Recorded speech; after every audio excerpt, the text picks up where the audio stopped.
안녕하세요. 한국은행 조사국 미국 유럽 경제팀 신동수 과장이라고 합니다. 지난 8월 26일에 한국은행에서 경제 전망을 발표했는데요. 금주 강의는 그 내용을 기초로 해서 2021년 하반기 세계 및 국내 경제 전망에 대해서 설명드리도록 하겠습니다. 목차를 보시면은 강좌가 크게 세 부분으로 나누어지는데요.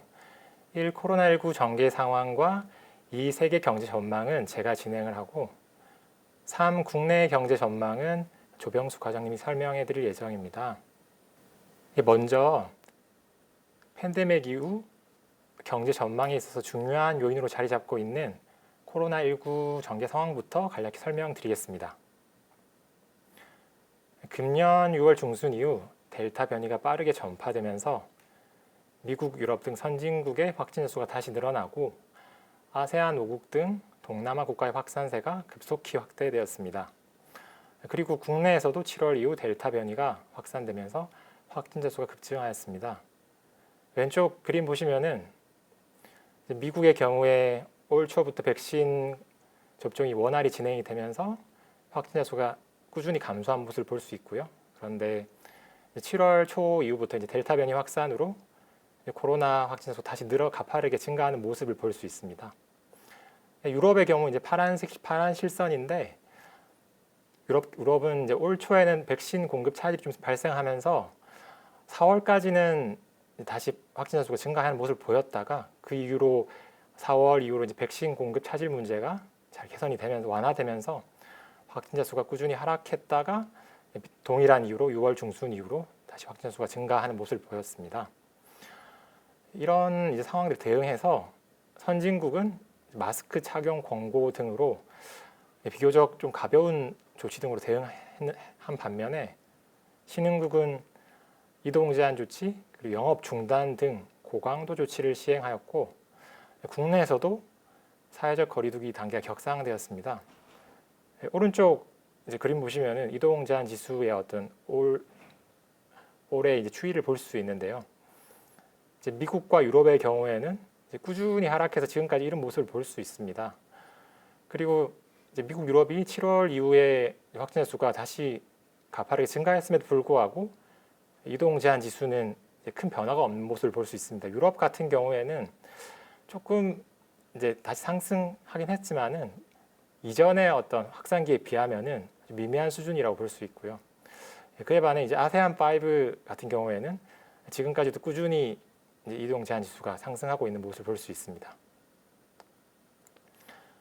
전염력이 높은 델타 변이가 지배종이 됨에 따라서 감염병 확산은 당분간 이어질 수 있을 것으로 보입니다. 다만 경제 주체들이 학습 효과가 발생했고 그리고 백신 접종에 따른 불안 심리가 완화되면서 감염병 확산이 경제 활동을 제약하는 정도는 점차 축소되고 있는 모습입니다. 왼쪽 그림 보시면은 방역 조치가 이동성 지수에 미친 영향을 이제 한국은행에서 추정한 수치인데요. 크게 이제 기간을 셋으로 나눠서 이제 비교를 해봤습니다. 그렇게 했더니 이제 지난해 3월부터 7월 그리고 그 이후에 지난해 10월부터 올해 3월 그리고 올해 4월부터 8월까지 비교했을 때 외식 문화, 여가 활동 관련 이동성이나 대중교통 이용 관련 이동성 모두 이제 과거에 비해서는 민감도가 낮아진 모습을 볼 수가 있습니다. 최근 우리나라에서도 백신 접종이 확대되는 모습인데 정부는 전체 인구의 70%에 대해 추석 전에 1차 접종을 완료하고 10월 말까지 2차 접종을 완료한다는 계획을 갖고 있습니다. 세계 경제 전망에 대해서 말씀드리겠습니다. 목차 보시면 크게 이제 세계 경제 및 교역, 그리고 주요국 경제, 국제 유가, 기타 원자재 이렇게 나와 있는데 이 순으로 진행하도록 하겠습니다. 먼저 세계 경제는 최근 코로나19가 다시 확산되는 가운데서도 전반적으로 회복세를 이어갔습니다. 그런데 선진국과 신흥국 간 회복 속도는 상이한 모습을 보이고 있습니다. 오른쪽 표를 보시면은 세계 경제 성장률 전망이 있는데요. IMF는 올해 선진국의 성장률을 5.6%로 전망하고 있고 신흥국의 경우에는 6.3%로 보고 있습니다. 향후 세계 경제는 주요국의 경제 활동 정상화 지속, 그리고 신흥국의 백신 접종 확대 등에 힘입어서 양호한 회복 흐름을 지속할 것으로 보입니다. 다만 델타 변이 확산이 지속되고 있는 점, 그리고 글로벌 공급 차질이 예상보다 늦게 해소될 가능성 등은 성장의 불확실성 요인으로 잠재하고 있습니다. 그래서 글로벌 교역에 대해 말씀드리겠습니다. 상품 교역 같은 경우에는 이제 왼쪽 그림에서 확인할 수 있는데, 지난해 5월에 저점을 찍은 이후에 꾸준히 회복되어서 최근에는 이제 팬데믹 이전 수준을 크게 상회하고 있는 모습을 볼 수 있습니다. 반면에 오른쪽 주요국 서비스 수입 그래프 보시면은 지난해 5월 저점을 찍고 이제 다소 회복하긴 했으나 여전히 팬데믹 이전 수준에 비해서는 낮은 모습을 지금 이어가고 있고요. 다만 이제 서비스에서 운송 서비스, 지적 재산권 사용 등은 개선되는 모습을 보였습니다. 향후 상품 교육을 중심으로 회복세가 이어질 것으로 보이는데, 서비스 교육도 주요국이 입국 제한을 완화함에 따라서 점진적으로 개선될 전망입니다. 다음으로 주요국 경제에 대해 살펴보겠습니다. 먼저 미국은 고용이 빠르게 개선되면서 견조한 회복세를 지속하였습니다. 미국의 전기 대비 올해 GDP 성장률은 1사분기에 1.5%, 2사분기에 1.6%로 높은 수준을 지속하고 있습니다. 그 결과 이번 2사분기 GDP 같은 경우에는 이제 팬데믹 이후로 팬데믹 이전 수준 2019년 4사분기 수준을 처음으로 상회하였습니다. 그리고 비농업 취업자 수가 6월 이후 2개월 연속으로 90만 명 이상씩 증가하였고, 실업률도 7월 기준 5.4%까지 하락하였습니다. 왼쪽 표를 보시면은 첫 번째 행에 산업 생산이 이제 플러스 증가율을 지속하고 있는데요. 그 가운데 7월에 증가폭이 확대되었습니다. 표에는 나와 있지 않지만은 산업 생산의 세부 데이터를 보면은 그동안 공급 차질 문제가 컸던 자동차 생산이 7월에 전월 대비 11.2% 증가하면서 레벨 기준으로 금년 2월 이후 최고 수준을 기록하였습니다. 이를 통해서 반도체 공급 병목 현상이 점차 완화되고 있음을 짐작할 수 있고요. 두 번째 행에서 개인 소비 서비스 지출이 증가세를 지속하고 있는데요. 7월까지도 이제 높은 수 0.6%를 이제 기록하는 걸 봤을 때 7월 이후 어떤 델타 변이 확산세가 심화되고 있음에도 불구하고 지난달까지는 이동성이나 외식 등 소비 활동에 큰 영향을 주지 않고 있는 모습입니다. 반면에 세 번째 행의 소매 판매는 7월에 이제 마이너스 1.1% 감소했는데, 주 요인을 보면은 신차 판매 재고 부족으로 인한 이제 어떤 감소분이 크고, 그리고 아마존의 대형 할인 행사가 6월에 있었는데 이제 그로 인해서 온라인 구입이 6월로 많이 앞당겨지면서 7월에 줄은 것이 주 요인으로 파악되고 있습니다. 향후 전망을 말씀드리면은 감염병 확산이 미국 경제 성장에 일부 영향을 줄 수는 있겠으나 지속되고 있는 어떤 고용 회복과 그간 저축으로 축적된 소비 여력 등이 견조한 수요 회복을 뒷받침하여서 양호한 회복세가 이어질 것으로 보입니다. 다음으로 유로 지역입니다. 유로 지역에 대해서 잘 모르시는 분도 계실 것 같아서 간단히 설명을 드리겠습니다. 유로 지역이라 하면 EU 27개국 가운데 단일 통화인 유로화를 사용하고 있는 19개국을 말하는 거고요. 이제 일반적으로 유로존이라고 이제 기억하고 있는 분들도 많이 있을 것 같습니다. 동일한 의미이고요. 유로 지역 같은 경우에 앞전에 조금 전에 설명드렸던 것처럼 이제 올 초에 백신 공급 차질 문제가 발생하면서 1분기 중에는 백신 접종이 잘 이루어지지 않았습니다. 그런데 이제 2, 4분기 이후에 그런 어떤 백신 공급 차질 문제가 해소가 되고, 그래서 접종률이 높아지고, 그에 따라서 5월 들어서 방역 조치도 이제 크게 완화가 되었습니다. 그에 따라서 회복 흐름이 빨라진 모습이고요. 오른쪽 그림 보시면은 이제 2, 4분기 유로 지역 성장률이 나오는데 2분기 중 GDP가 어떤 음식, 숙박, 여행 등 서비스업 비중이 상대적으로 높은 남유럽 국가들을 중심으로 이제 당초 예상치를 이제 0.6%포인트 상회하였습니다.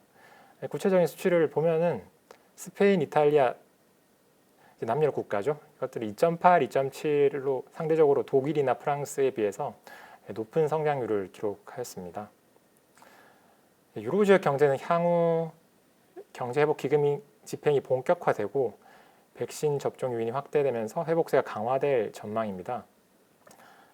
지난해 말 EU 정상회의에서 최종 합의된 경제 회복 기금은 금년 중 회원국 의회 비준 등의 절차를 거쳤습니다. 그리고 지난 8월 3일에 포르투갈 등 3개국에 3억 유로 규모로 기금이 처음 집행되는데 향후에 집행 규모가 점차 확대될 예정입니다. 그리고 지금 유로 지역 주요국에서 시행하고 있는 백신 접종 유인책에 대해서 추가로 설명드리면은 이탈리아는 8월 6일, 프랑스는 8월 9일부터 실내 다중시설 출입 시 백신 접종, 음성 여부 등을 증명하는 EU 백신 여권 제출을 의무화하였고 독일에서는 무료로 진행되었던 코로나19 검사를 10월 11일부터 유료화하기로 결정하였습니다. 일본의 경우 최근 코로나19 재확산에 대응한 방역 조치가 반복됨에 따라서 회복 흐름이 미약한 모습을 보이고 있습니다. 오른쪽 그림 보시면은 이제 일본 코로나19 신규 확진자 수 그래프인데요. 8월 중순 이후에 신규 확진자 수가 2만 명을 상회하고 있는 모습을 볼 수가 있습니다. 그로 인해서 현재 도쿄 등 21개 지역이 긴급사태 지역으로 지정되어 있는데 긴급사태 지역으로 지정되면은 20시 이후에 영업이 제한됩니다. 한편 5월 중에 차량용 반도체 부족으로 인해서 그에 따른 생산 차질 등으로 산업 생산이 전월 대비 마이너스 6.5% 욕심에서 감소하였다가 6월 들어서 이제 플러스 6.5%로 회복한 모습을 보였습니다. 일본 경제는 향후 대외 수요 증가, 백신 접종 확대에 따른 소비 개선 등으로 완만한 회복 흐름을 보일 전망입니다. 일본의 1회 이상 백신 접종률을 참고로 말씀드리면 6월 이후 빠르게 상승하여서 8월 30일 기준으로 56.6%를 기록하고 있습니다. 다음으로 중국 경제 말씀드리겠습니다. 중국 경제는 금년 2, 4분기 중 수출과 소비를 중심으로 양호한 성장세를 지속하였습니다. 다만 7월 중 산업 생산 소매 판매 수출 등의 실물 지표의 증가세가 예상보다 둔화되었는데 이는 코로나19 재확산에 따라 중국 정부가 시행하고 있는 무관용 원칙 기반 봉쇄 조치에 일부 기인하는 것으로 보입니다. 무관용 원칙 기반 봉쇄 조치에 대해 설명드리면은 중국의 경우 이제 한 명의 확진자만 발생하더라도 지역 주민 전체의 검사를 실시하고 도시간 이동을 봉쇄하고 있습니다. 향후 중국 경제는 감염병 전개 상황에 크게 좌우되겠으나 재정 집행 여력, 고용 개선세 등을 감안하면 안정적인 성장세를 이어갈 것으로 보입니다. 오른쪽 그래프가 중국 경제 성장률 및 전망치인데 오른쪽 파란색 막대들이 블룸버그의 전망치입니다.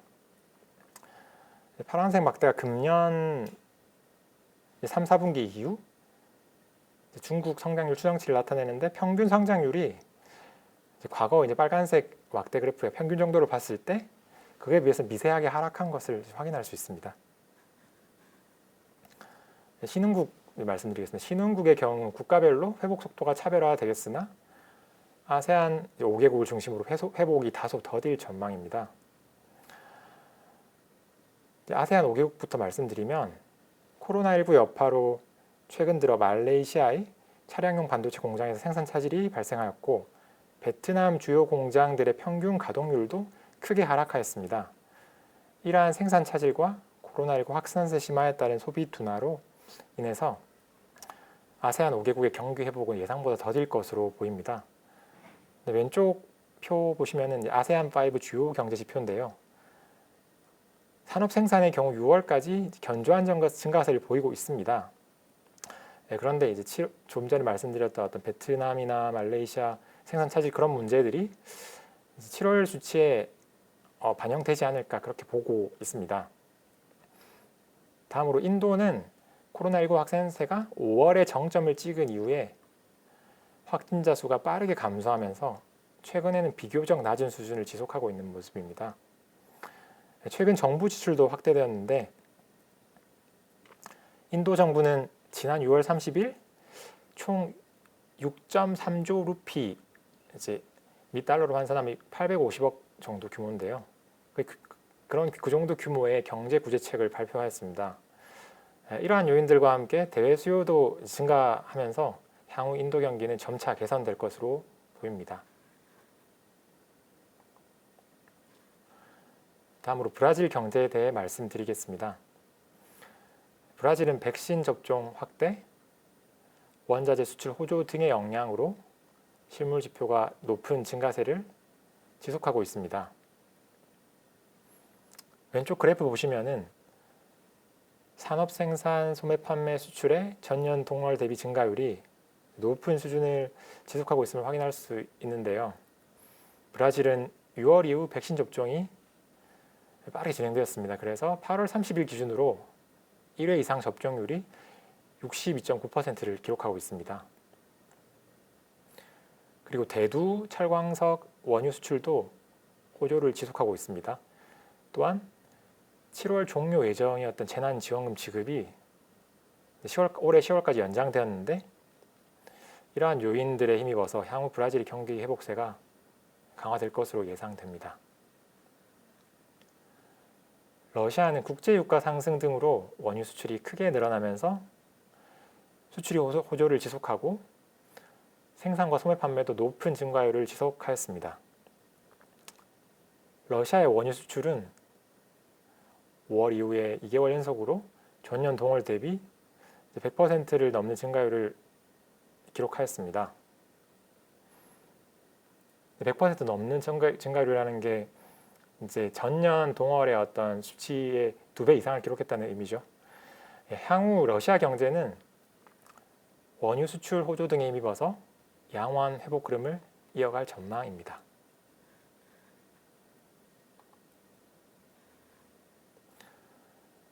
다음으로 국제유가에 대해 설명드리겠습니다. 국제유가는 7월 중 오펙 플러스의 감사한 합의가 지연되면서 70달러대 중반까지 상승하였다가 최근 델타 변이 확산, 달러와 강세 등의 영향으로 60달러 중후반 수준까지 하락한 모습을 보였습니다. 주요 기관은 국제유가가 하반기 중에 대체로 높은 수준을 유지한 후에 내년에는 점차 낮아질 것으로 예상하고 있는데요. EIA에 따르면은 금년까지는 공급이 수요에 비해 더디게 늘어나겠으나 내년에는 주요 산유국의 원유 생산이 증가하면서 공급 부족이 완화될 전망입니다.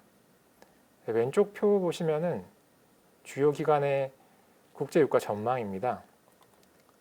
세 기관의 전망치가 나와 있는데요. 올해 하반기에 대해서는 이제 배럴당 70달러 초반 정도로 다 보고 있고요. 그리고 이제 내년 2022년 전망에 대해서는 60달러 중반대로 보고 있습니다. 오른쪽 그림 보시면은 세계 EIA에서 이제 발표한 세계 원유 수급 전망치입니다. 금년 이제 말까지는 수요가 공급보다 많은 상황이 지속될 걸로 보고 있고 이제 내년부터는 초과 공급 상황으로 넘어가서 좀 미세하게나마 초과 공급이 좀 더 우세한 상황이 지속될 것으로 전망을 하고 있습니다.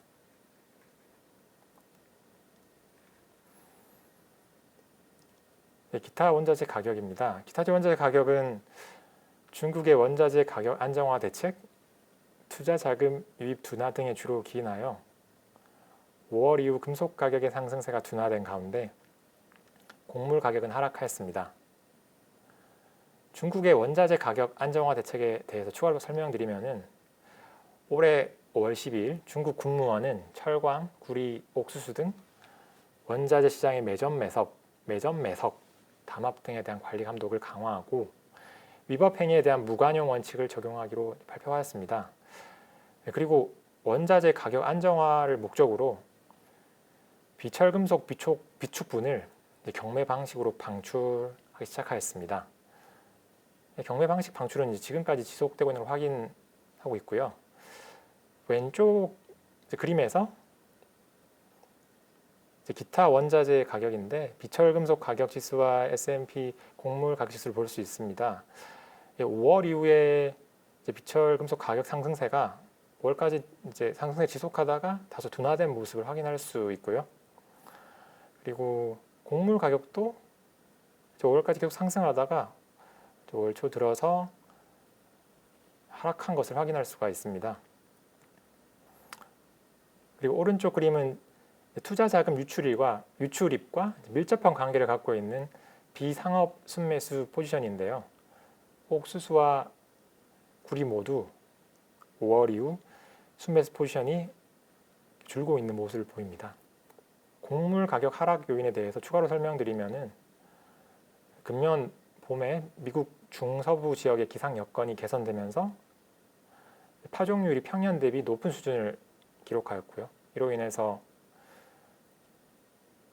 옥수수와 대두 가격이 하락을 하게 됐습니다.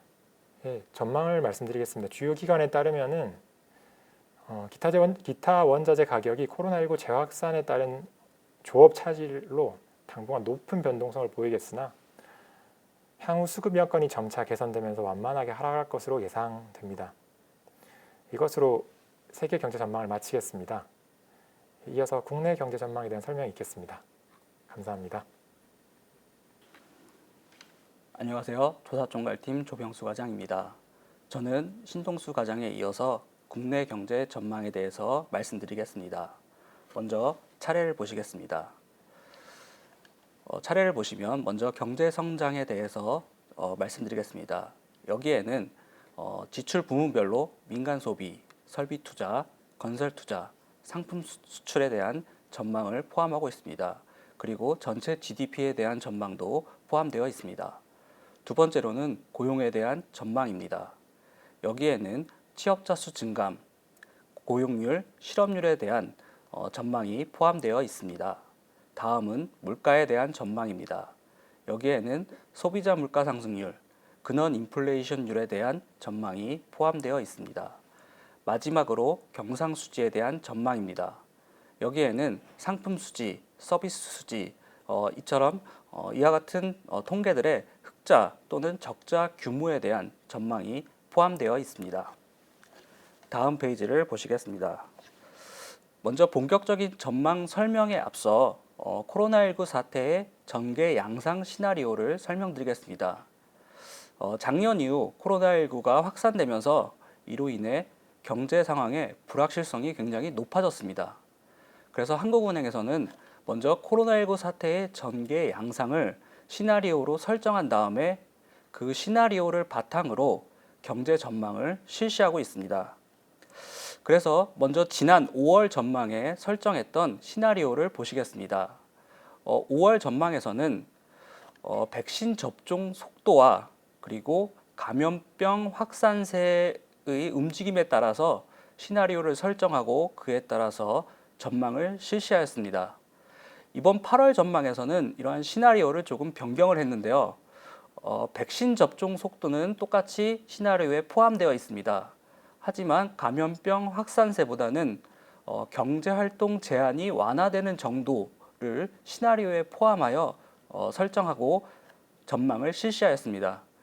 이렇게 시나리오를 변경하게 된 것은 최근에 이제 백신 접종 계획이 어느 정도 구체화되고 있고 또한 이제 백신 접종의 중증 예방 효과가 어느 정도 입증된 만큼 백신 접종이 크게 확대되면은 경제 주체들의 불안 심리가 완화되고 보건당국에서도 방역 조치를 완화할 가능성이 있습니다. 그렇게 되면은 경제 활동의 제한이 완화될 수 있기 때문에 이러한 점을 중점을 두고 시나리오를 설정하여 경제 전망을 실시하였습니다. 그래서 이번 전망에서 전제한 시나리오를 보시겠습니다. 먼저 세계적으로 백신 접종 속도에 따라 국가별로 감염병 전개 상황이 상이할 수 있음을 전제하였습니다. 먼저 선진국은 대체로 금년 하반기 중 광범위한 백신 접종에 도달하면서 경제활동 제한이 상당 부분 완화될 것으로 보았습니다. 그리고 신흥국은 내년 이후 광범위한 백신 접종이 이루어지면서 감염병 확산세가 더디게 둔화되는 것으로 전제하였습니다. 국내의 경우 앞으로 백신 접종이 크게 확대되면서 금년 4, 4분기 이후 경제활동 제한이 점차 완화될 것으로 전제하였습니다. 이러한 시나리오를 바탕으로 먼저 국내 경제에 영향을 줄 수 있는 대외 여건들의 주요 전제치를 보시겠습니다. 먼저 앞서 신동수 과장이 설명을 자세히 드렸겠지만 세계 경제 성장률 같은 경우에 코로나19 전개 양상과 또한 주요국의 경기 상황을 감안하여서 세계 경제 성장률은 올해 5.7% 성장할 것으로 전제하였습니다. 그리고 내년에는 4.2% 성장할 것으로 전제하였습니다. 특히 미국 같은 경우에는 올해 6.4% 성장할 것으로 전제하였고 내년에는 3.8% 성장할 것으로 전제하였습니다. 나머지 국가들의 성장률에 대해서는 아까 신동수 과장이 설명을 드렸기 때문에 여기서는 자세히 설명드리지는 않겠습니다. 그리고 세계 교역 신장률은 올해 8.3%로 전제를 하였고 내년에는 5.5%로 전제를 하였습니다. 그리고 원유 도입 단가 같은 경우에는 올해 평균 배럴당 67달러, 내년에는 배럴당 66달러로 전제를 하였습니다. 이렇게 아까의 시나리오랑 지금의 대외 여건에 대한 전제치를 바탕으로 국내 경제에 대한 전망을 설명드리겠습니다. 지출 부문별로 먼저 보실 수 있는데요. 먼저 민간 소비를 보시겠습니다. 민간 소비는 2, 4분기에 상당히 좋은 회복 흐름을 보였습니다. 거리두기 단계 강도가 조금 완화되고 그다음에 정부의 소득 지원 정책 등에 힘입어서 2, 4분기에 민간 소비는 상당히 좋은 회복 흐름을 보였습니다. 그러나 7월에는 코로나19가 재확산되면서 일시적으로 회복 흐름이 주춤하는 모습을 보였습니다. 특히 대면 서비스를 중심으로 크게 감소를 했고요. 재하 소비도 회복세가 좀 주춤하는 모습을 보였습니다. 그러나 향후 백신 접종이 크게 확대되고 정부의 2차 추경이 본격적으로 집행될 경우에 민간 소비는 다시 개선되는 모습을 나타낼 것으로 전망하고 있습니다. 특히 이제 이 왼쪽의 그래프를 보시면은 여기 작년 같은 경우에 민간 소비가 이제 전년 동기 대비로 굉장히 안 좋은 모습, 마이너스를 기록하고 있는데 올해 들어서 이제 플러스로 전환된 모습입니다. 그래서 2, 4분기에 전년 동기 대비 증가율이 굉장히 높은 모습을 보이면서 좋은 회복 흐름을 보였는데 7월 들어서 이제 코로나19가 재확산되면서 다소 이제 이런 회복 흐름이 주춤하고 있는 모습입니다. 그런데 이제 최근에 이제 7월 달에 코로나19가 재확산되면서 이런 소비 회복 흐름이 주춤하고 있지만 경제 주체들의 이런 감염병 확산에 대한 학습 효과로 감염병에 대한 민감도가 좀 낮아진 것으로 보고 있습니다. 그래서 감염병 확산세가 소비에 미치는 영향이 이전 과거 확산기에 비해서는 좀 감소하지 않았나 이렇게 보고 있습니다. 특히 여기 우측에 이동성 지표를 보시면은 지금 최근에 이제 코로나19가 재확산되면서 이동성이 다소 감소하는 모습을 보였지만 과거에 확산되었던 시기 20년 작년에 이제 3월, 4월 그다음에 또 8월 달 그리고 작년 연말 올해 연초 이렇게 크게 확산했던 시기에 이동성이 굉장히 낮게 감소를 했지만 최근의 이동성은 그거에 비해서는 그렇게 크게 감소하지는 않았습니다. 그래서 경제 주체의 학습 효과로 인해서 감염병에 대한 민감도가 조금 낮아진 것으로 그렇게 판단을 하고 있습니다. 그리고 하반기에 이제 민간 소비에 영향을 줄 수 있는 두 가지 중요한 요소들이 있는데 첫 번째가 백신 접종 확대입니다. 백신 접종 확대에 대해서는 아까도 말씀드렸는데요. 그 백신 접종이 크게 확대되면 경제 주체들의 심리적인 안정을 미치는 효과가 있고요. 그다음에 보건 당국 방역 조치를 완화할 가능성이 있습니다. 그렇게 되면은 소비에도 긍정적인 영향을 미치게 됩니다. 특히 이제 가장 먼저 백신 접종이 이루어졌던 이 고령층 같은 경우에 감염 우려가 낮아지면서 2, 4분기에 소비 심리가 다른 연령대에 비해서 크게 올라간 것을 확인할 수가 있었습니다. 지금 여기 왼쪽 그래프를 보시면은 50대 이상에서 감염 우려가 상당히 2월이랑 지금 7월에 비교해 놓은 건데 상당히 낮아진 모습을 보인 반면 30대 미만은 감염 우려가 다소 올라간 모습을 볼 수가 있습니다. 그래서 백신 접종이 확대될 경우에 소비 심리 개선 효과가 있어서 소비를 늘리는 그런 효과가 있을 것으로 보고 있습니다. 또한 정부가 지금 2차 추경 집행을 지금 준비하고 있는데요. 2차 추경에는 코로나 상생 국민지원금, 소상공인 피해 지원 이러한 항목들이 포함되어 있는데 이러한 항목들은 가계 소득을 높이는 요인으로 작용해서 소비를 진작시키는 효과가 있을 것으로 보고 있습니다. 그래서 민간 소비에 대해서 간단히 이제 정리를 하자면은 2, 4분기에는 민간 소비가 상당히 좋은 회복 흐름을 보였지만 7월 들어 코로나19가 재확산되면서 회복 흐름이 다소 주춤하는 모습이었습니다. 그러나 이제 경제 주체들의 학습 효과로 인해서 이러한 소비에 미치는 부정적인 영향이 조금 낮아졌고 그다음에 백신 접종이 확대되고 정부의 2차 추경이 본격적으로 집행될 경우에는 소비가 다시 회복 흐름을 보일 것으로 그렇게 보고 있습니다. 다음은 설비 투자를 보시겠습니다. 설비 투자는 2분기에 IT 부분, 특히 이제 반도체를 중심으로 대규모 투자가 이루어지면서 상반기입니다. 상반기에 반도체를 중심으로 대규모 투자가 이루어지면서 상당히 좋은 모습을 보였습니다.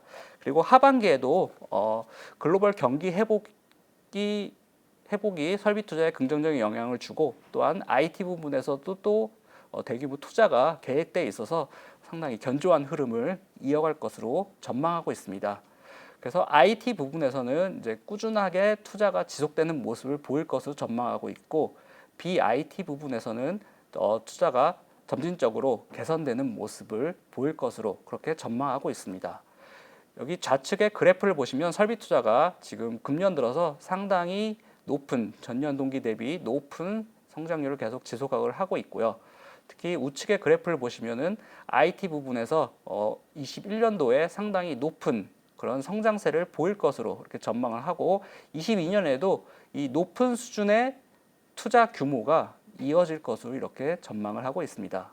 그다음 BIT 부분에서도 이렇게 점진적으로 투자가 개선되는 모습을 보일 것으로 이렇게 전망을 하고 있습니다.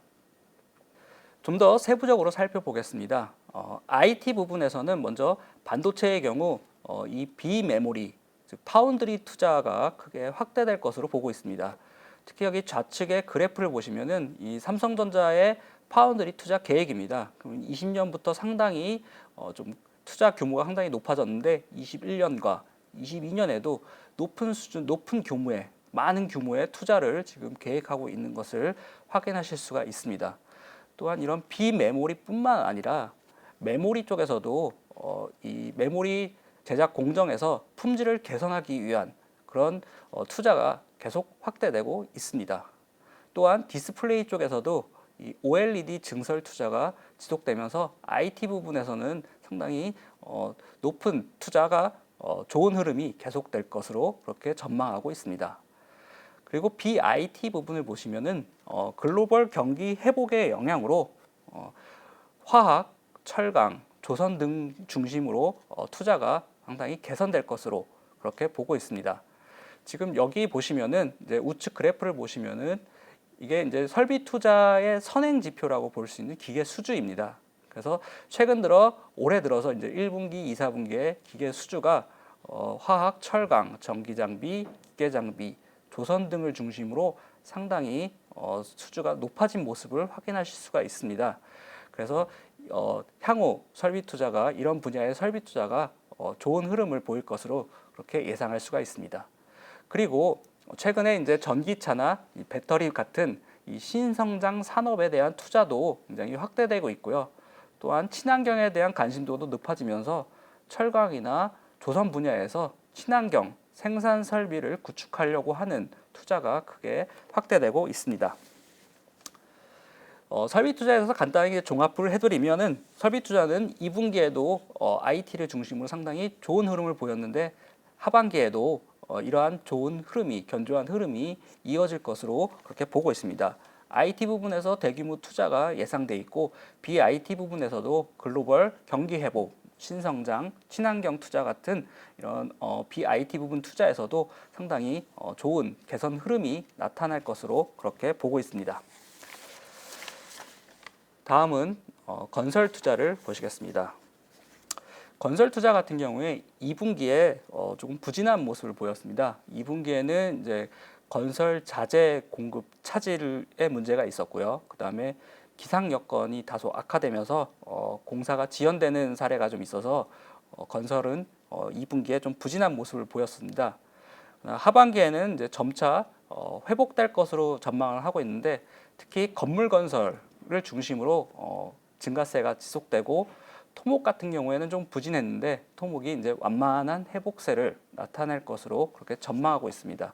그래서 좌측의 그래프를 보시면은 GDP 건설 투자 같은 경우에는 전년 동기 대비 여전히 좀 그렇게 좋은 모습은 아닌 그런 흐름을 보여주고 있지만 향후 이제 이 건물과 토목을 나눠서 보면 건물 건설이 상당히 이제 좋은 증가세를 이렇게 이어갈 것으로 보고 있고 토목 건설은 좀 부진했지만 그래도 좀 개선되는 모습을 나타낼 것으로 그렇게 전망을 하고 있습니다. 좀 더 세부적으로 살펴보면 먼저 건물 건설 같은 경우에는 주거용 건물과 비주거용 건물을 나누어서 살펴보겠습니다. 주거용 건물 같은 경우에는 이제 그 착공 실적이 먼저 양호했고요. 착공 실적이 양호했고 최근에 이제 신규 주택에 대한 수요도 굉장히 높은 상황입니다. 그래서 그리고 또 주택 가격 오름세가 이제 지속되면서 상당히 분양 경기도 좀 호조를 보이고 있습니다. 그래서 주거용 건물 같은 경우에는 당분간 이 분양과 착공 쪽에서 굉장히 증가세를 지속할 것으로 그렇게 보고 있습니다.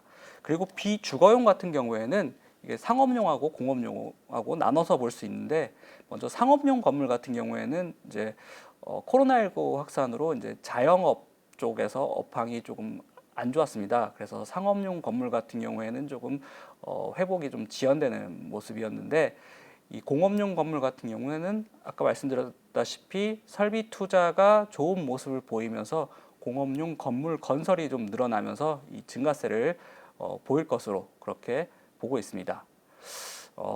반면에 이제 토목 같은 경우에는 좀 부진했는데 토목 수주액이 있습니다. 이제 이게 토목에 대한 선행 지표라고도 볼 수 있는데 이 토목 수주액이 이 오른쪽 그래프를 보시면은 21년 올해 들어서 좀 늘어나는 모습을 보이고 있습니다. 그래서 토목이 이제 수주가 늘어나면서 향후 점차 개선되는 모습을 보일 것으로 그렇게 전망을 하고 있습니다. 그래서 건설 투자에 대해서 간단히 이제 종합을 해보면은 2분기에는 건설 자재 공급 차질 그리고 기상 여건 악화로 이제 개선이 좀 지연되는 회복이 이제 지연되는 모습을 보였지만 하반기에는 이제 건물 건설, 특히 주거용 건설이라든지 공업용 건물 건설을 중심으로 증가세를 지속할 것으로 보고 있고 토목 같은 경우에 완만하게 개선할 것으로 그렇게 전망하고 있습니다. 다음에는 지식재산 생산물 투자를 보겠습니다. 지식재산 생산물 투자는 상반기에도 비교적 양호한 흐름을 이어갔습니다. 그래서 하반기에도 이 상반기의 양호한 흐름을 계속 이어갈 것으로 그렇게 전망을 하고 있습니다. 이 지식재산 생산물 투자를 크게 R&D 투자랑 기타 지식 생산물 투자로 나눌 수가 있는데요. 이 R&D 투자는 이 경기 회복이 예상되면서 이제 경기 회복이 되면은 기업의 실적도 좋아지고요. 그렇게 되면은 R&D 투자도 증가할 것으로 그렇게 예상하고 있습니다. 지금 여기 좌측 그래프를 보시면은 명목 R&D 투자와 제조업 매출액 간에 이제 과거 데이터를 이렇게 그래프로 그렸습니다. 그러면 이제 과거 데이터들을 보면은 이 R&D 투자 금액과 제조업 매출액 사이에 굉장히 높은 상관관계가 있었음을 좀 확인할 수가 있었습니다. 그래서 향후 경기 회복에 따라서 기업 실적이 좋아질 경우에 R&D 투자가 늘어날 수 있다는 것을 확인할 수 있습니다. 그리고 기타 지식 생산물 투자 같은 경우에는 가장 대표적인 게 이제 소프트웨어 투자입니다. 최근에 이제 그 비대면 수요가 늘어나고 하면서 IT 서비스에 대한 수요가 많이 커졌습니다. 그래서 소프트웨어에 대한 투자도 증가하고 있는데 여기 우측의 그래프를 보시면은 소프트웨어 시장 규모가 점차 커지고 있는 것을 확인하실 수가 있습니다. 이렇게 소프트웨어 시장 규모가 커지게 되면은 소프트웨어에 대한 투자도 계속 늘어날 것으로 보고 있기 때문에 향후 지식재산 생산물 투자는 좀 양호한 흐름을 이어갈 것으로 그렇게 전망을 하고 있습니다. 다음은 상품 수출을 보시겠습니다. 상품 수출 같은 경우에 이제 두 가지로 나눌 수가 있습니다. 첫 번째는 이제 실질 GDP, 저희가 경제 성장을 산출하기 위해서 들어가는 실질 GDP 기준 상품 수출이 있고요. 그 다음에 금액으로 보는 통관 수출이 있습니다.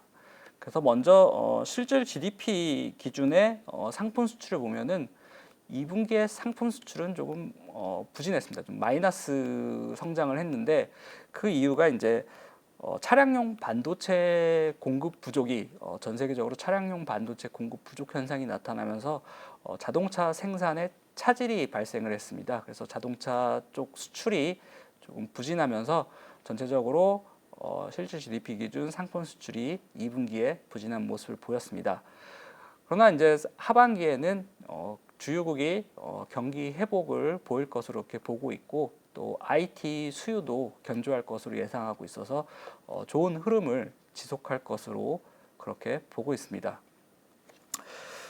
그리고 이제 그 통관 수출 같은 경우에는 상반기, 하반기 다 좋았습니다. 그래서 하반기에도 높은 증가세를 이어갈 것으로 그렇게 예상을 하고 있습니다. 보시면 여기 오른쪽 그래프를 보시면은 지금 통관 수출 같은 경우에 작년에 이제 조금 부진했다가 이제 4분기에 다시 증가로 전환을 했고요. 올해 들어서 상반기에 굉장히 큰 폭의 증가세를 보였고 지금 하반기에도 상당히 좋은 모습을 보이고 있습니다. 지금 7월, 8월 통관 수출 데이터도 나오고 있는데 굉장히 좋은 모습을 보이고 있는 것을 확인할 수가 있습니다. 그래서 좀 더 세부적으로 통관 수출을 좀 보겠습니다. 통관 수출을 지금 IT 부분과 또 BIT 부분을 나눠서 보겠습니다. IT 부분 같은 경우에 서버용 수요가 이제 확대되면서 반도체 쪽 수출이 굉장히 좋을 것으로 이렇게 보고 있고요. 그다음에 스마트폰이 이제 신제품이 출시되면서 스마트폰 수출도 증가세를 보일 것으로 그렇게 전망하고 있습니다. 여기 이제 디램 가격이 이제 이렇게 나오고 있는데요. 최근에 이제 일부 어느 기관이나 이쪽에서 이제 반도체 디램 가격이 하락할 것이다. 하락 전환 시기가 좀 더 빨라질 것이다. 이런 의견도 나오고 있습니다. 이게 이제 어떻게 나온 게 되는 거냐면은 그동안 이제 비대면 수요로 인해서 PC 수요가 굉장히 좋았습니다. 근데 이제 코로나19가 장기화되고 PC도 이제 구매할 사람은 어느 정도 구매한 상황에서 PC 수요가 이제 둔화되기 때문에 PC용 반도체 쪽에서 이제 수요가 떨어져서 가격이 하락할 것이다. 그런 전망이 나오고 있습니다. 그런데 이제 아직 서버용 수요 같은 경우에 이제 굉장히 수요가 이제 좋고요. 그다음에 모바일 쪽도 여전히 수요가 높기 때문에 전체적으로 봤을 때 반도체 가격이 급락할 가능성은 낮지 않나 그렇게 이제 보는 견해도 있습니다. 그래서 향후 이제 이런 반도체 가격에 대해서 좀 더 계속 예의주시해서 좀 지켜볼 필요가 있고요. 저희 이제 우리나라 같은 경우에는 이제 반도체 쪽이 생산이나 이제 수출 쪽에서 굉장히 의존도가 높기 때문에 이 반도체 가격 변화에 따라서 영향을 좀 크게 받을 수 있습니다. 그래서 반도체 가격의 동향을 좀 앞으로도 계속 예의주시할 필요가 있다 이렇게 말씀을 드리겠습니다. 그리고 이제 BIT 쪽을 보시면은 주요국이 경기 회복을 보이면서 이제 철강이나 이제 화학 이런 쪽에서 이제 뭐 철강 화학뿐만 아니라 뭐 전반적인 BIT 품목에서 좀 좋은 흐름을 보일 것으로 보고 있고요. 그다음에 최근에 이제 원자재 가격이 상승하면서 이제 철강이나 화학 쪽, 석유 쪽 이런 쪽이 굉장히 호조를 보이고 있습니다. 그래서 보시면은 여기 우측 그래프 보면은 석유류 제품의 수출 금액, 수출 물량, 수출 단가가 이제 그래프로 그려져 있는데 수출 금액이 굉장히 지금 올해 들어서 굉장히 높은 증가율을 보이고 있습니다. 근데 자세히 보시면 이게 대부분이 수출 단가에 의한 수출 단가가 높아졌기 때문에 수출 금액이 올라간 그런 모습을 확인하실 수 있습니다. 그래서 원자재 가격 상승으로 이제 이런 석유 제품이나 철강 쪽의 수출이 금액이 굉장히 높아졌고요. 그다음에 최근에는 이제 글로벌 투자, 글로벌 인프라 투자가 늘어나면서 기계 쪽도 수출이 상당히 양호한 모습을 보이고 있습니다. 뭐 수출에 대해서 간단하게 더 종합해서 말씀드리면은 수출은 실질 GDP 기준으로 2분기 수출이 생산 차질 문제가 있어서 조금 부진했지만 그래도 좋은 흐름을 계속 이어가고 있습니다. 그래서 통관 수출도 상당히 좋은 흐름을 이어가고 있고 이에 따라서 하반기에 실질 GDP 기준 상품 수출도 상당히 좋은 흐름을 이어갈 것으로 그렇게 보고 있습니다. 그래서 이러한 지출 부문별 전망을 바탕으로 우리 경제 전체 전망을 하면은 전체 GDP로는 지금 하반기 성장률이 상반기에 비해서 소폭 높아지면서 연간으로는 4.0% 성장할 것으로 전망하였습니다. 그다음 내년에는 3.0% 성장할 것으로 전망을 하였습니다. 지금 보시면은 전체적으로 이제 분위기를 말씀드리면 이제 국내 경기는 이제 당분간 코로나19 재확산의 영향을 받겠지만 앞으로 백신 접종이 확대되고 수출이 호조를 보이면서 이제 견실한 회복 흐름을 이어갈 것으로 그렇게 예상을 했습니다. 또한 이제 부문별로 보게 되면은 이제 민간 소비 같은 경우에 감염병 재확산의 영향으로 회복 흐름이 주춤하는 모습을 보였지만 하반기 들어서 백신 접종이 크게 확대되고 또한 정부의 2차 추경이 집행되면서 다시 회복 흐름을 보일 것으로 그렇게 예상하면서 2021년 2.8% 성장할 것으로 전망하였습니다. 설비 투자 같은 경우에도 상반기 굉장히 좋은 모습을 보였는데 하반기에도 역시 IT 쪽을 중심으로 대규모 투자가 계획돼 있고 또한 BIT 부분에서도 개선 흐름이 나타나면서 연간으로 8.8% 성장할 것으로 전망하였습니다. 그다음에 지식재산 생산물 투자도 상반기에 이어 하반기에도 좋은 흐름을 보이면서 4.4% 성장할 것으로 예상을 했고요. 건설 투자 같은 경우에 이제 착공 흐름이 굉장히 양호하고 이런 주택 경기가 조금 호조를 보이면서 주거용 건물, 뭐 공업용 건물 이런 건물 건설을 중심으로 조금 회복되면서 연간으로 0.9% 성장할 것으로 전망을 했습니다. 그리고 이제 상품 수출 같은 경우에 IT 부분이 수요가 워낙 좋았고 그다음에 글로벌 경기 회복도 지금 수출을 올리는 요인으로 작용하고 있어서 연간으로 8.9% 성장할 것으로 예상을 하였습니다. 그래서 전체적으로 이제 보시면은 이제 이 좌측 그래프의 성장 흐름을 보시면은 여전히 지금 상반기에 비해서 하반기가 살짝 이제 높아졌고요. 그 다음에 이제 2020년, 22년 돼서는 조금 낮아지긴 했지만 그래도 요 과거 코로나 이전 그 성장률에 비해서 봤을 때 조금 높은 수준입니다. 그래서 좀 양호한 성장 흐름을 회복 흐름을 이어갈 것이라고 이렇게 전망을 했고요. 또한 이게 회복 흐름이 이어지다 보니까 올해와 내년에도 이어서 이제 그 잠재 수준을 상회하는 성장세를 보일 것으로 전망을 하였습니다. 이 잠재 성장률에 대해서는 제가 마지막에 다시 설명을 드릴 예정입니다. 그리고 이제 이 성장에 대한 지출 부문별 기여도를 보면은 작년 같은 경우에 내수와 수출이 모두 마이너스 기여도를 기록을 했는데요. 올해 들어서는 큰 폭의 플러스로 전환될 것으로 전망하고 있습니다. 또한 내년에 되면은 이 내수 기여도가 좀 더 높아지면서 내수에 대한 회복이 좀 더 본격화되면서 내수 기여도가 조금 더 높아질 것으로 그렇게 전망을 하였습니다. 물론 이러한 전망에는 이 성장 경로상에는 현재 불확실성이 굉장히 높은 상황입니다. 그래서 어떤 상황이 닥치냐에 따라서 성장률이 더 높아질 수도 있고 더 낮아질 수도 있고 이게 변화의 가능성은 충분히 있습니다. 그래서 이 상방 리스크랑 하방 리스크를 좀 보겠습니다. 먼저 상방 리스크를 보면은 만약에 이제 주요국 경제 활동의 재개가 좀 더 가속화되는 경우에 또는 이제 국내 감염병 상황이 보다 빠르게 개선되는 경우에 그리고 국내에서 정부가 이제 추가적인 경기 부양책을 실시하는 경우에 우리의 성장률은 저희가 전망한 것보다 좀 더 높아질 수 있습니다. 또한 반대로 이제 국내 감염병 확산세가 예상보다 더 심화되는 경우 그리고 중국 경제 성장세 둔화에 대한 얘기가 좀 나오고 있는데 이 성장세 둔화가 좀 더 장기화 또는 더 커질 경우 그리고 아까 말씀드렸던 이제 차량용 반도체 같은 이제 글로벌 공급 차질 문제가 있었는데 이런 공급 차질이 좀 더 장기화되고 회복이 지연되는 경우에는 우리 경제 성장에 부정적인 영향을 미칠 수 있을 것으로 그렇게 보고 있습니다. 그래서 이상으로 이제 경제 성장에 대한 전망은 마치고요. 다음에는 이제 고용에 대한 전망을 말씀드리겠습니다.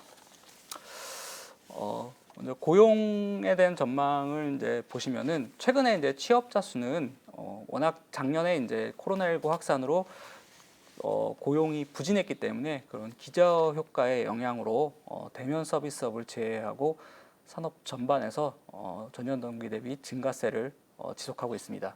그래서 이 좌측에 그래프를 보시면은 작년에 취업자 수 증감이 상당히 취업자 수 감소했다는 거죠. 이제 이렇게 감소를 했는데 최근 들어서 지금 3월 이후 보시면은 취업자 수가 증가세로 이제 돌아선 것을 보실 수가 있습니다. 이게 대부분 이제 기저 효과의 영향이 컸기 때문에 취업자 수가 늘었다고 해서 이제 고용 상황이 되게 좋아졌다라고 이제 보는 것은 조금 무리가 있고요. 우선 기저 효과의 영향으로 대면 서비스업을 제외하고는 사업 전반에서 증가를 하고 있다. 또한 실업률도 7월 중에 3.3%를 기록하면서 전월 대비 큰 폭 하락했습니다. 이게 보시면은 다른 기간에 비해서도 조금 낮은 수준입니다. 실업률도. 그래서 이제 산업별 취업자 수 경로를 한번 우측 그래프에서 보시면은 이제 이 100이 2020년 2월을 기준으로 이제 100을 설정하였습니다. 2020년 2월을 기준으로 100을 설정했을 때 이 점선이 대면 서비스입니다. 대면 서비스업은 아직까지 이 수준을 회복하지 못하고 상당히 부진한 모습을 보이고 있고요. 대신 건설업은 이때가 100이었지만 지금은 100을 크게 넘는 또 수준을 보이고 있어서 건설업 쪽에 취업자 수가 굉장히 늘었다는 것을 확인하실 수가 있고요. 그다음에 서비스업은 대체로 그때 2020년 2월 수준을 이원 수준에 근접해 있고요. 그다음에 제조업 같은 경우에는 살짝 그 수준에 못 미치는 정도를 나타내고 있습니다. 그래서 이제 하반기 취업자 수 전망을 보면은 이제 근본 코로나19 확산의 영향으로 지금까지 이제 지속되는 증가세가 일시적으로 둔화될 것으로 보고 있습니다. 그렇지만 소비와 마찬가지로 이제 향후 백신 접종이 확대되고 경제 활동 제한이 완화될 경우 증가폭이 점차 커질 것으로 그렇게 전망을 하고 있습니다. 지금 여기 고용 전망 표를 보시면은 취업자 수 증감을 보시면은 올해 하반기에 취업자 수가 27만 명 증가할 것으로 전망을 하고 있습니다. 이는 이제 상반기에 12만 명 증가한 것에 비해서 굉장히 대폭 늘어난 수치고요. 그다음에 연간 전체적으로는 이제 20만 명 증가할 것으로 전망을 하였습니다. 그 내년에는 이제 이보다 더 높은 24만 명 증가할 것으로 전망을 하였습니다. 한편 실업률의 경우 실업률을 보면은 이제 2021년에는 3.9%로 전망을 해서 작년보다 소폭 낮아졌고 또한 내년에는 3.8%로 이보다 더 낮아질 것으로 그렇게 전망을 하고 있습니다. 그리고 고용률을 보시면은 이제 연간으로 보면 60.2% 올해 60.2% 고용률을 나타낼 것으로 전망을 하였고 내년에는 60.6%를 나타낼 것으로 전망을 하였습니다.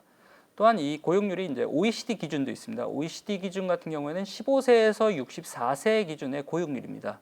그래서 15세에서 64세 생산 가능 인구의 고용률을 보면은 올해는 66%, 내년에는 66.4%로 이제 예상을 했습니다.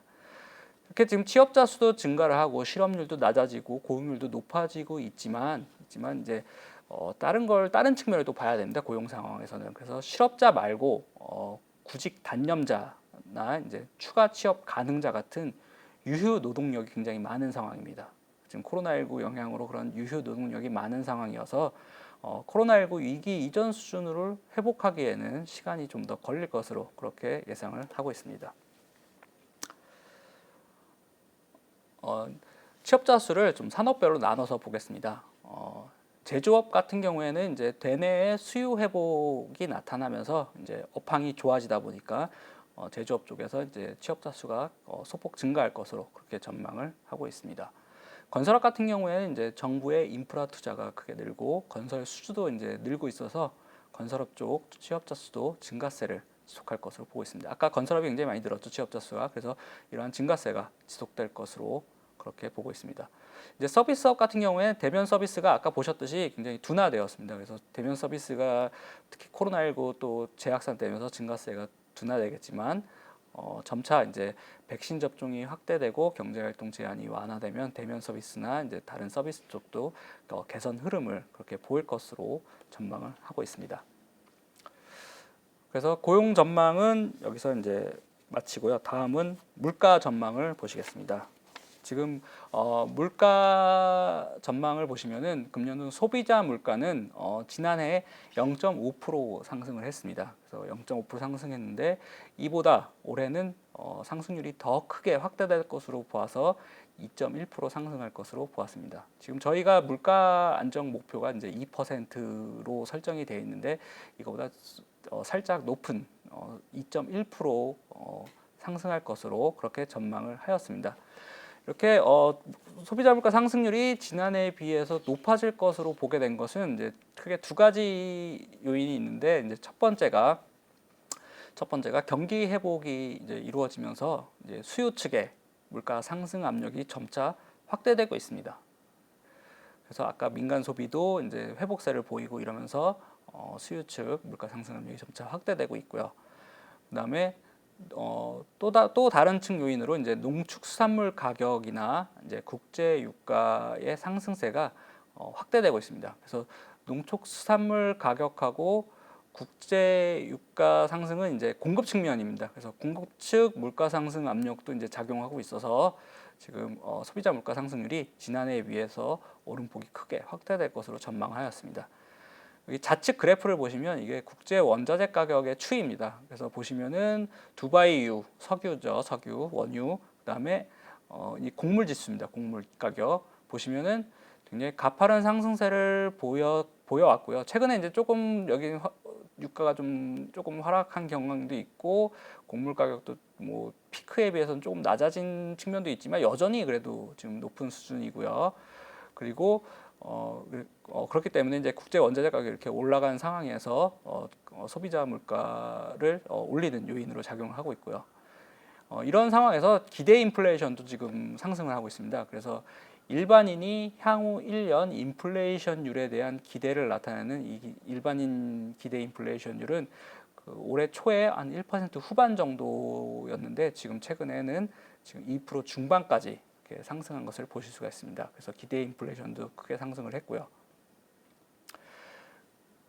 그래서 전망 이 표를 보시면은 소비자 물가 상승률은 작년에 0.5에서 올해 2.1% 상승할 것으로 전망을 했고요. 내년에는 근데 이보다 낮아진 1.5% 상승할 것으로 전망을 하였습니다. 그다음에 이제 소비자 물가에서 식료품 가격하고 에너지 가격을 제외한 근원 인플레이션율 같은 경우에는 올해 1.2%로 전망을 했습니다. 이게 작년에 0.4%였는데 이것보다 높은 1.2%로 전망을 했고 내년에는 이보다 높은 1.5%를 나타낼 것으로 전망하였습니다. 근데 여기서 이제 소비자 물가 상승률이 올해는 2.1%에서 내년 1.5%로 이렇게 상승률이 조금 낮아지는 반면에 이 식료품 에너지 제외 지수 즉 근원 인플레이션율은 1.2%에서 1.5%로 소폭 올라가는 모습을 이제 보이고 있는데 이 두 지표가 좀 반대되는 좀 움직임을 보이고 있는데 이것은 이제 올해 물가 상승률을 높이는 요인 중에 아까 공급층 요인, 농축수산물 가격이나 이런 원유 가격 이런 가격 상승세가 높았는데 이게 이제 이러한 공급층 요인의 영향이 점차 줄어들기 때문에 2022년에는 이 소비자 물가 상승률이 조금 이렇게 낮아질 것으로 봤지만 아까 이제 그 경기 회복에 따른 수요 측 물가 상승 압력은 앞으로 이제 경기 회복세가 계속되다 보니까 수요 측 물가 상승 압력은 계속 지속될 가능성이 있습니다. 그래서 수요 측 물가 상승 압력의 영향으로 인해서 이 근원 인플레이션율은 더 확대되는 그런 모습을 보이는 것으로 이렇게 전망하게 되었습니다. 성장 경로와 마찬가지로 이 물가 전망 경로상에도 상하방 리스크가 상당히 혼재해 있습니다. 그래서 먼저 상반 리스크를 보면은 농축수산물 가격이 높은 오름세를 지속하는 경우, 또 가공식품 가격이 예상보다 오름세가 확대되는 경우, 그리고 코로나19 백신 접종 확대에 따라서 소비 수요 회복세가 예상보다 더 강할 경우에는 지금 전망보다 물가가 더 높아질 수 있는 그런 리스크로 작용할 수 있고요. 반대로 델타 변이 확산에 따라 소비 수요 회복세가 둔화되거나 전기료, 도시가스비 인상이 지연되는 경우, 그리고 유가 등 원자재 가격이 하락하는 경우에는 지금 전망 경로상의 물가보다 좀 더 낮아질 수 있다고 이렇게 말씀을 드리겠습니다. 그리고 이제 마지막으로 경상수지에 대한 전망입니다. 이 경상수지는 지금 보시면은 상품 수지 같은 경우에는 좀 흑자폭이 축소되지만 서비스업 같은 경우에는 적자폭이 좀 개선이 되고, 그다음에 본원소득 같은 경우에 흑자폭이 확대되면서 전체적으로 전년에 비해서 경상수지 흑자폭이 확대될 것으로 전망을 하였습니다.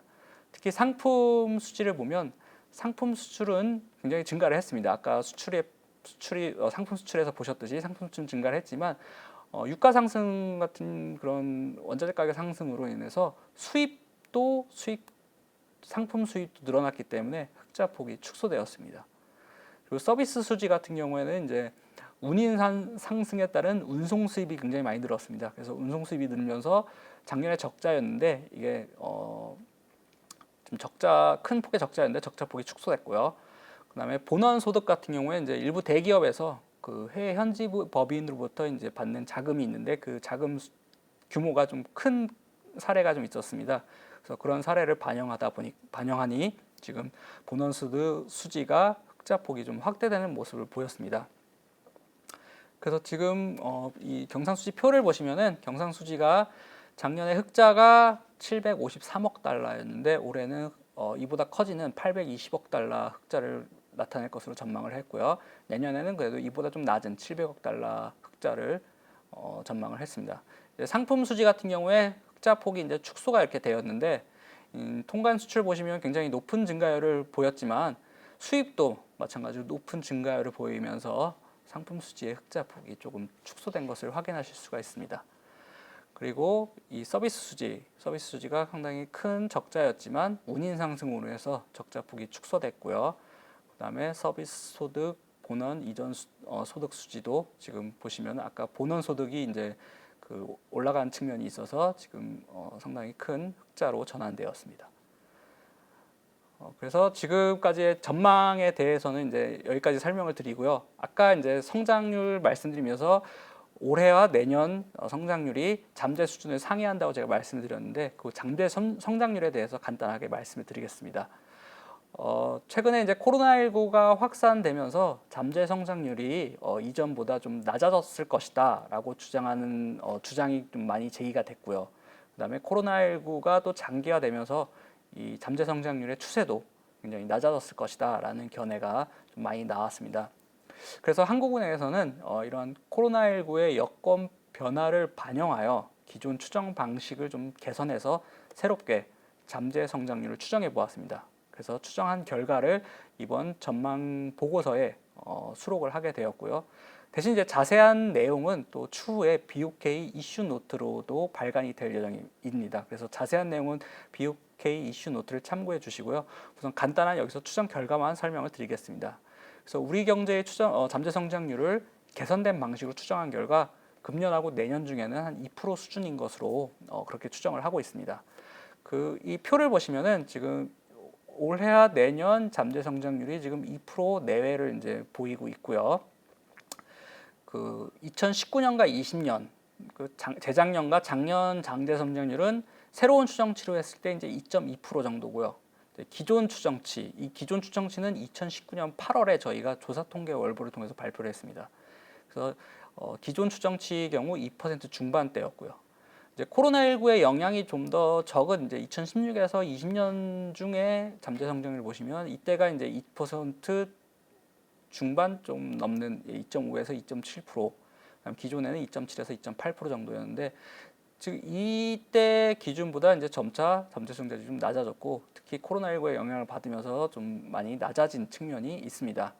그래서 이렇게 잠재 성장률이 낮아진 것은 물론 이제 코로나19 이전부터 진행되어 온 이제 생산 가능 인구 감소 등 같은 구조적인 문제가 있었습니다. 근데 구조적인 문제가 있기도 했지만 그거 말고도 이제 코로나19 충격에 따른 공급망 약화, 또 고용 사정 악화, 또 서비스업 생산 능력 저하 등 이런 요인들에 의해서 이 잠재 성장률이 조금 낮아지지 않았나 이렇게 저희가 보고 있습니다. 그래서 최근에 이 잠재 성장률 추정 결과에 대해서는 이제 향후 발표되는 BOK 이슈 노트를 참고해 주시고 그다음에 이 추정된 결과는 이제 코로나19 위기 아직도 코로나19 위기가 진행 중이기 때문에 이 잠재 성장률 추정치 자체가 굉장히 오차 범위가 좀 큽니다. 그래서 불확실성이 있기 때문에 잠재 성장률을 해석하는 데 있어서 좀 유의할 필요는 있습니다. 그래서 자세한 추정 방법이나 이 추정 결과나 이런 해석에 대해서는 향후 발간된 BOK 이슈 노트를 참고해 주시기 바라고요. 그리고 이상으로 경제 전망, 올해 하반기 경제 전망에 대한 강좌를 마치겠습니다. 비록 그 대면 강의는 아니지만 이렇게 강의에 참석을 해주셔서 감사드리고요. 혹시 질문 사항이 있으면 저희 전화나 이메일로 질문을 보내주시면 성실하게 답변해 드리도록 하겠습니다. 네, 시청해 주셔서 감사합니다.